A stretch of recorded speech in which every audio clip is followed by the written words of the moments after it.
Hello there, traveler. Welcome to the castle. Or, I guess more accurately, Northern Night by Rusty Beans. I'd like to share my thoughts about a book I've read, if you're willing to indulge a dragon. Thank you, traveler. Let's begin. Winter Without End is a novel written by Kazimir Lasky and published by Fenris Publishing. Kazimir does an excellent job of crafting a story about a dog and a wolf doing their best to survive.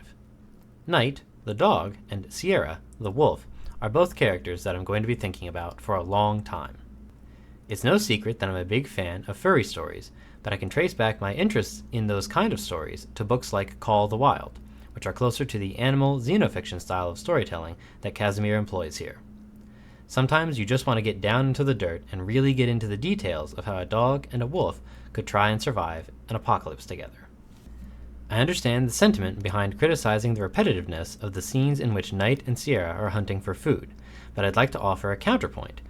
Those scenes were always filled with tension for me, because if they couldn't catch anything, then they wouldn't have the energy to get out of the way of the next snowstorm or make it to their next piece of shelter.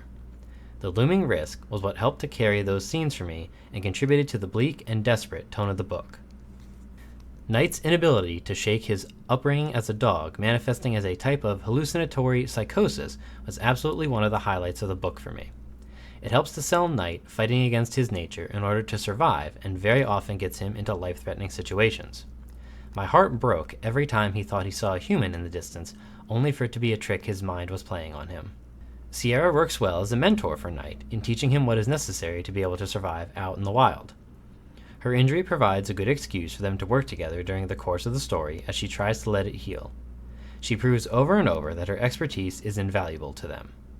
All of the sections while they were traveling through the areas where animals were infected by rabies had an exceptionally creepy feel to them.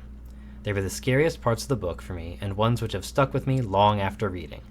The grotesque nature of the virus was delightfully described. This is a rough read at times, with just how bleak it can be. I believe that adds to the overall feel and tone of the story, but I do want to mention it. Kazimir does not shy away from the harsh realities of living through a world that is slowly dying around you. Loved the book and got very emotional at the ending.